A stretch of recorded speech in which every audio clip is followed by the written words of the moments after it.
chérie, chérie, le beau Paris, c'est... Hello and welcome to Paris Set Me Free mini photo tutorials.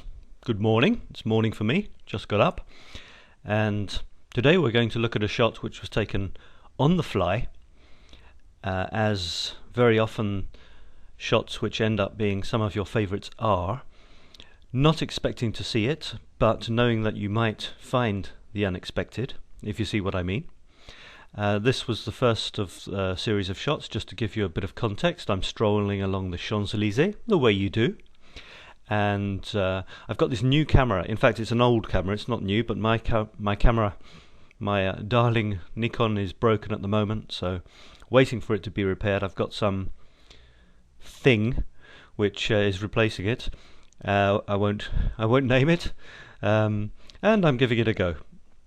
So it's not particularly great, but at least it's not just a point and shoot, which, you know, not criticizing point and shoot, but SLRs are the thing to have for a real photographer. So walking along, this was my very first shot with it after I'd got some batteries. Fair enough. Here's another shot. See, literally just trying it out, seeing what happens. Bit of a puddle, and then I come off the bits of the Champs-Élysées with the shops, and there's a part of it which is just trees and sand by the side of the path here, leading down to there. You can see the obelisk at Place de la Concorde, and then after that you've got the Tuileries Gardens. And what did I see? Well, I saw this guy here. And in fact I walked straight past him the first time, not because I didn't see him, but because I wasn't ready, both in terms of the settings on my camera and psychologically. And what I mean by psychologically is I want to be sure that the subject is one which is well set up, and where I'm not going to disturb him and he's not going to disturb or run after me. So I actually saw him, thought this is interesting, but then I walked past him and did a double take and came back. So you can see here, this I think is actually once I'd gone past him and thought, no, that is a good shot. So I came back and I approached him like this, getting a bit closer, a bit closer.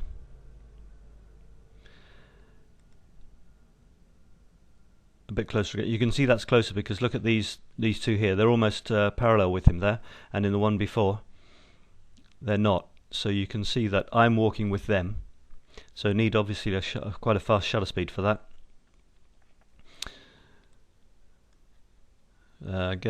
Coming past him, there you can see this couple have gone past him, and finally this shot here. And then as I myself go past him, still slightly nervous that he's going to look up, I took this shot. Now which one would I choose, you might ask yourself. This one is pretty good. I like it. There's a couple of things though. If you look at this one, the final version, here it is. That's the one I chose in the end and the one I played around with. So why did I choose that one? And you can see that it comes from this. Why did I choose this one and not this one? Or indeed this one or this one?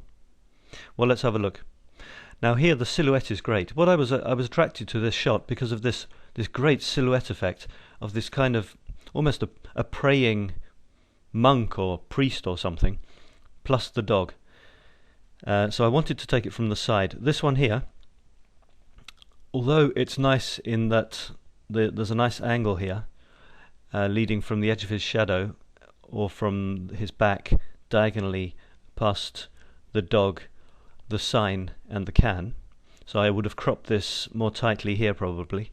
There's the puddle there, which it would be a very nice balance, so I'd probably crop it like this. But in the end there wasn't any interaction with the people walking past, and this is very much part of the story that I wanted to show. People walking past and ignoring him, or giving him something, but as the case was that they just walked past as I was there. So then I So it was between one of these. It was between this, this, this, this. So in the end I chose, which one did I choose? I think between these two I chose this one, for one very simple reason. The letters were in focus here, and here they're not, and that tells very much of the story. Now, why did I choose this one and not this one? Because here these people are very close to him, which is fair enough, but there's too much of them and not enough of him. If you look at what happens in terms of perspective, they are bigger than he is. In fact, they're closer to us, they're standing up, they're not crouched down. So they are almost more important than he is. Whereas if you look at this picture, where they've walked past, they are now relatively much smaller. I'm also closer to him, so he has become much bigger than they are, relatively speaking.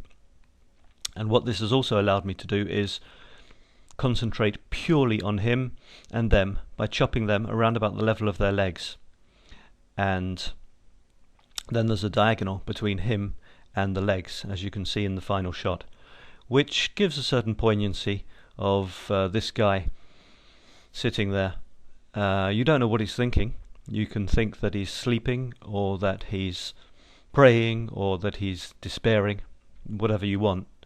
Here it says SVP SDF. SVP means s'il vous plaît, please, and SDF means sans domicile fixe, which means without a fixed place to live. And then it says something like aidez-moi, help me, without resources, ticket restaurant, that means like a lunch voucher is all accepted, and there's his pathetic little can. So there's this nice diagonal between this guy and his need, and these people walking past, these tourists. They're nicely balanced. Look, the two legs, there's the arm going out to each side, there's a bag. It makes you think they're carefree tourists having a nice time in Paris. There's these things here are shadows of trees, plus there's the shadow of someone else walking past, which lead in nicely to him. There's a nice puddle behind him which fills in that top area with the reflection of this tree, and there's the tree there. So, and you can see the reflection of another tree which is just out of the shot. There's another puddle, so there's little echoes of things. It's a wet day, so not particularly nice conditions to be out there. There's also a nice cut here in the middle, a diagonal cut down the middle between these paving stones and this rough area with the puddles and the grill, which is probably spouting out hot air from the metro, which is keeping him warm. And it's a kind of nice metaphorical division between those who are carefree, walking on this nice paved area, rich tourists from other countries, and then this line dividing that to the rougher area of those who live in Paris, and actually literally live in Paris in the streets, and need the heating of Paris coming up from the metro to keep them warm. And finally, of course, there's the dog, which almost looks as, I don't know if he looks despairing or just tired or bored, but this dog's sleeping there. And the dog, a lot of homeless people have dogs which to keep them company, and there's the dog next to his master, keeping him company. So it's one of those poignant shots which is you often see as you walk around Paris. It's a nice shot. I turned it sepia just for fun, and to give it a certain timelessness. And to give it that timelessness, you need to get rid of all signs of modernity, if you can. So no horrible green litter bins or modern cars or so, and that's if you can do that, then it helps give that certain atmosphere. Okay, that's it for this time. Thanks for visiting. See the high quality version on the blog at parissetmefree.blogspot.com and see you next time. Bye bye. Depuis que je suis à Paris, le jour et la nuit, je suis gris. J'ai compris la douceur de vivre. Je suis fou de joie, je suis ivre. Depuis que je suis à Paris.